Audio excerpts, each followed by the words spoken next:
Hello, dear students. How are you?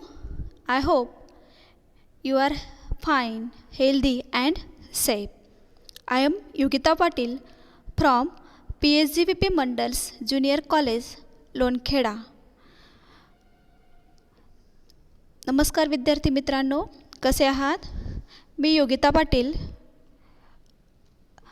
PSGV Mandal's junior college कनिष्ठ महाविद्यालय लोणखेडा. माझा विषय आहे इंग्लिश. तर आज आपण इंग्लिश या विषयाच्या पुस्तकाची त्या टेक्स्टबुकची थोडक्यात ओळख करून घेणार आहोत. सो स्टुडंट्स, इंग्लिश युवक Bharti standard 11. This book is not just a textbook but a course book cum activity workbook. तर विद्यार्थी मित्रांनो, इंग्लिश युवक भारती इयत्ता 11वी हे जे काही टेक्स्टबुक आहे किंवा पाठ्यपुस्तक आहे ते फक्त एक पाठ्यपुस्तक नसून this is a course book cum activity workbook. तर तुमच्यासाठी ते एक कृती पत्रिका देखील आहे. The very design of the cover page gives idea of rich content inside. तर या पुस्तकाचं कव्हर पेज बघितल्यानंतर तुमच्या लक्षात येईल की त्या पुस्तकामध्ये, त्या पाठ्यपुस्तकामध्ये आत नक्कीच काहीतरी रिच आयडियाज, कल्पना, तुमच्यासाठी नवनवीन कल्पना त्या ठिकाणी मांडलेल्या आहेत.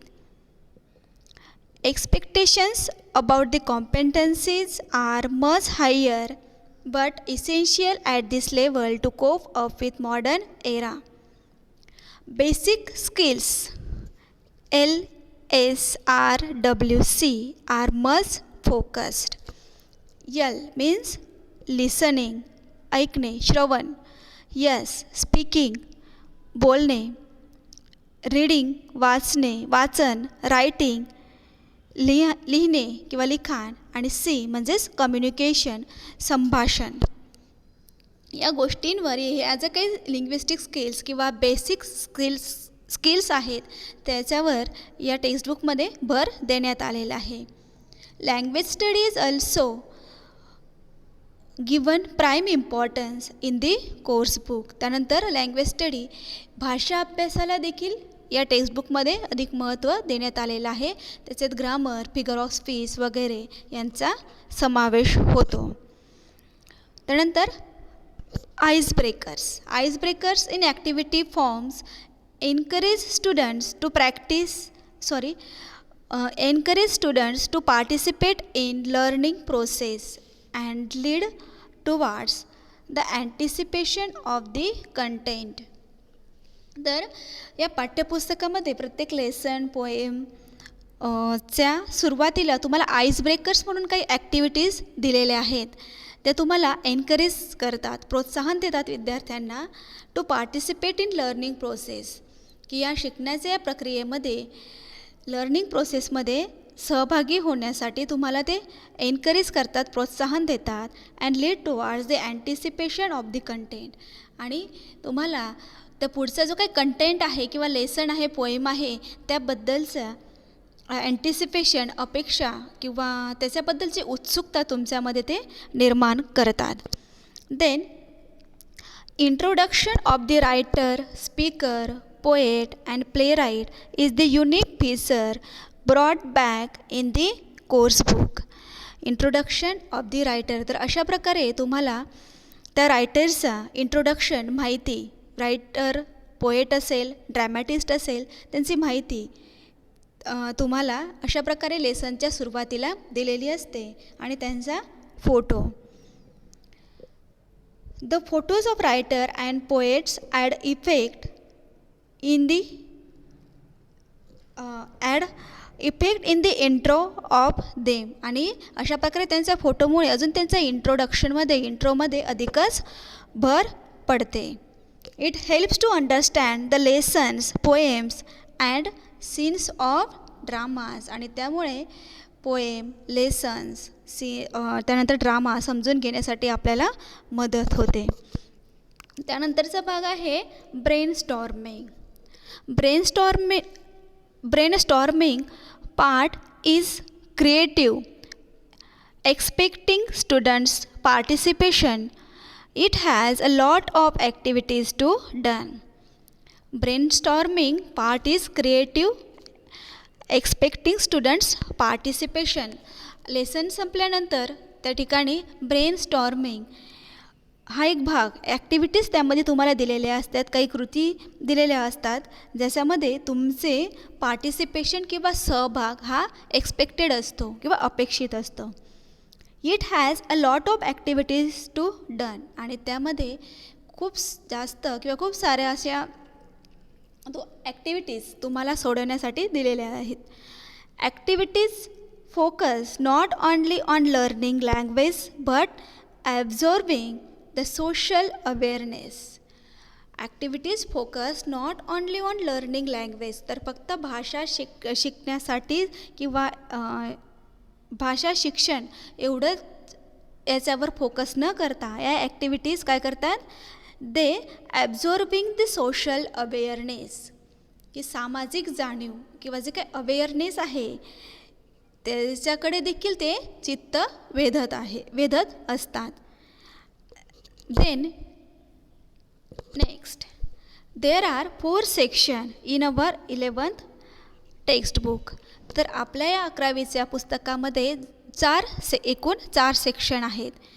The first section is about prose. तर पहिला सेक्शन आहे prose. There are 4 section. First is about prose. It touches the most important aspects of modern world. आणि प्रोज किंवा हे जे काही गद्य विभाग आहे तर तो या मॉडर्न वर्ल्ड किंवा आधुनिक जगातले जे काही मोस्ट इम्पॉर्टंट ॲस्पेक्ट्स आहेत त्याला ते टच करतात.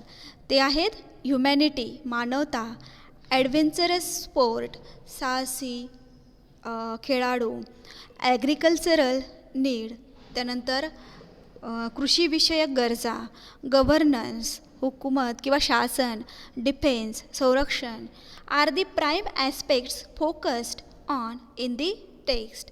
आणि हे जे काही महत्त्वाचे ॲस्पेक्ट्स आहेत त्याच्यावर या ठिकाणी या टेक्स्टबुकमध्ये आपल्या कोर्सबुकमध्ये फोकस करण्यात आलेला आहे.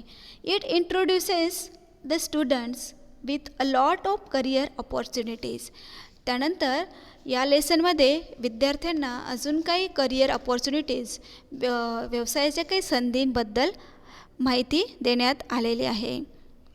Then the next section, the second section is about poetry.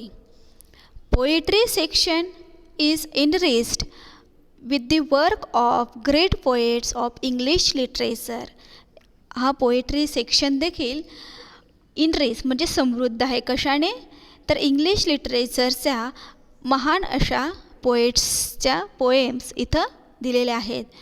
Students will enjoy the beauty of poetic work with little mower efforts. Then the next section, the third section is about writing skill. Writing skill section included in the course book caters to the need of modern era. Expansion of idea has scope to inculcate habit of thinking among the students. तर या writing स्किलमध्ये expansion of idea, लेखन कौशल्याचा हा जो काही भाग आहे त्याच्यात एक्सपान्शन ऑफ आयडिया म्हणजे कल्पना विस्तार देखील या 11वीच्या आपल्या टेक्स्टबुकमध्ये आहे. तर त्यामुळे the expansion of ideas has scope to inculcate habit of thinking among the students. तर या कल्पना विस्तार किंवा एक्सपान्शन ऑफ आयडियामुळे विद्यार्थ्यांमध्ये एक थिंकिंगचे हॅबिट किंवा विचारशक्ती त्या ठिकाणी किंवा विचार करण्याचे हॅबिट किंवा सवय त्यांना लागते. त्यानंतर पुढचे पार्ट आहेत blog writing, film review, email writing and the art of compering help students to develop their personality and even to make career. आणि हे जे काही पुढचे अजून काही स्किल्स आहेत विद्यार्थ्यांसाठी ते खूप महत्त्वाचे आहेत.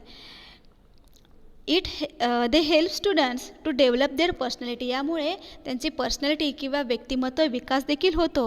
And even to make career, आणि याद्वारे ते आपलं करियर देखील त्या ठिकाणी करू शकतात. Then the fourth section is about drama. Drama section gives the taste of English literature. Reading of drama captures the attention of students for longer period of time. आता ड्रामा म्हणजेच नाटक, यामध्ये हिस्ट्री ऑफ इंग्लिश ड्रामा, आणि त्यानंतर तुम्हाला अभ्यासासाठी अजून जवळजवळ 3 ड्रामा दिलेले आहेत. The rising of the moon, a midsummer nights dream, and enemy of the people. तर अशा प्रकारे प्रसिद्ध असे नाटककार यांनी लिहिलेले विल्यम शेक्सपियर वगैरे यांचे नाटकं तुम्हाला अभ्यासाला या टेक्स्टबुकमध्ये देण्यात आलेले आहेत.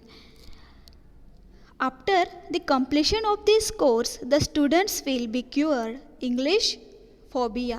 फोबिया मीन्स की अकारण वाटणारी भीती. आणि जर तुम्ही हे पुस्तक, पाठ्यपुस्तक किंवा टेक्स्टबुक पूर्णपणे अभ्यासलं किंवा त्याच्यावर लक्ष दिलं तर नक्कीच after the completion of this course, तर हे पुस्तक अभ्यासल्यानंतर विद्यार्थ्यांच्या तुमच्या मनातील भीती नक्कीच दूर होणार आहे. तर अशा प्रकारे आपण थोडक्यात या 11वीच्या आपल्या पाठ्यपुस्तकाबद्दल माहिती घेतलेली आहे. आता पुढच्या व्हिडिओपासून आपण आपल्या अभ्यासाला किंवा लेक्चर्सला सुरुवात करणार आहोत. थँक्यू.